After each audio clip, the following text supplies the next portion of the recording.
2020년에 오르비라는 사이트에 올라온 재밌는 글이 있는데요.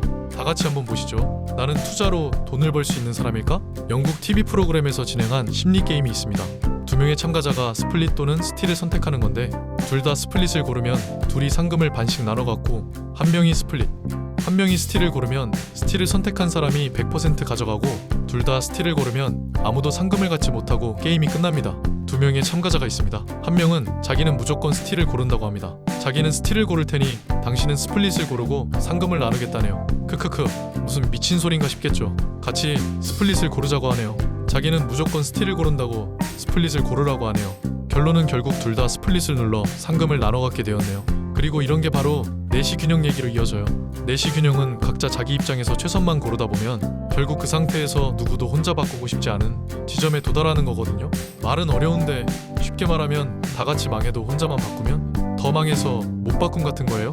주식으로 치면 다 같이 포모로 달려들었는데 나 혼자만 가치 투자한다고 빠지면 그 순간 내가 제일 외로운 사람 되는 거죠. 외로움이 손절보다 아프거든요. 자, 근데 현실은 게임이론 교과서처럼 깔끔하지 않습니다.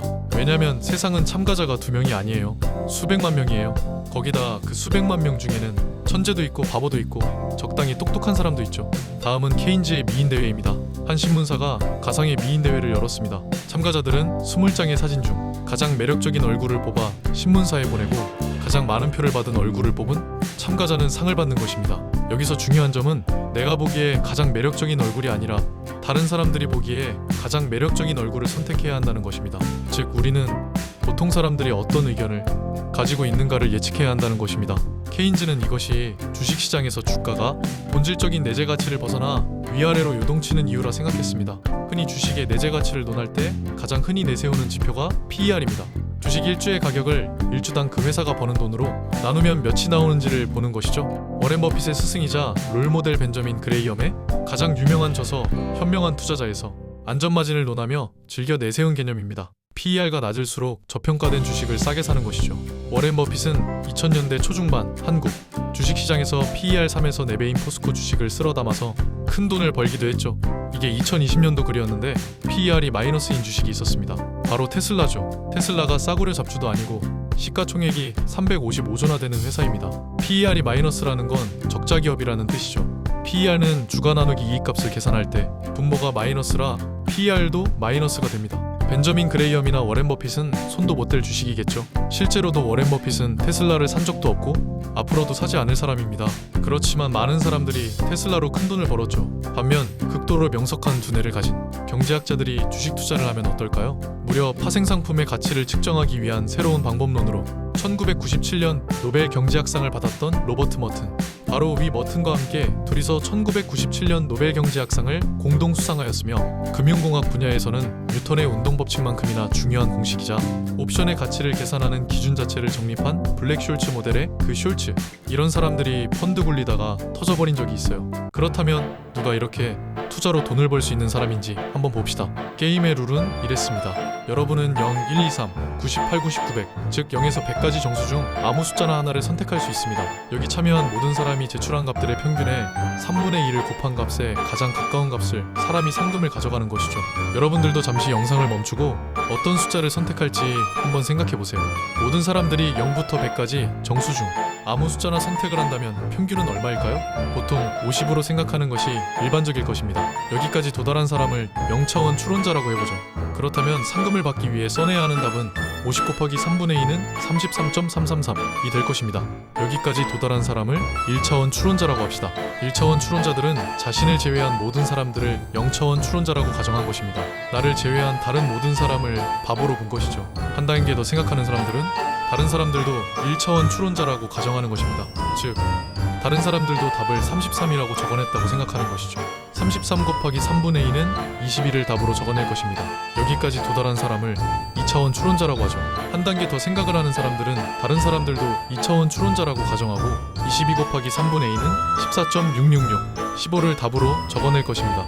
여기까지 도달한 사람을 3차원 추론자라고 하고 이런 생각을 무한히 반복하면 결국 0에 도달합니다. 세상 사람들이 모두 현명하다면 답을 0으로 적어내고 모든 사람이 상금을 받게 됩니다. 하지만 이 답을 고른 사람들은 대중의 편견을 지나치게 과대평가했다는 점입니다. 98에서 99%의 사람들이 답을 0으로 적어내야만 정답이 될 가능성이 있는데 세상은 그렇지 않다는 점입니다.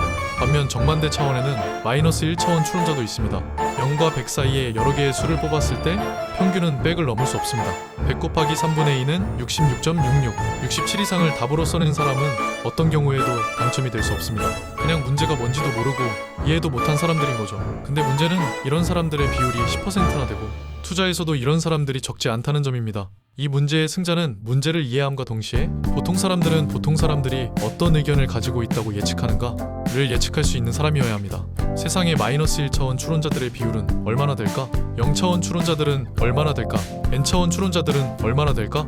이런 사람들이 50, 33, 22, 15, 0, 15, 22, 33 같은 식으로 0차원에서 N차원에 한번 도달했다가 다시 내려온 사람들이라고 할 수 있죠. 1140명이 참가한 게임이었습니다. 33에서 34에서 가장 높게 치솟은 도수를 볼 수 있죠.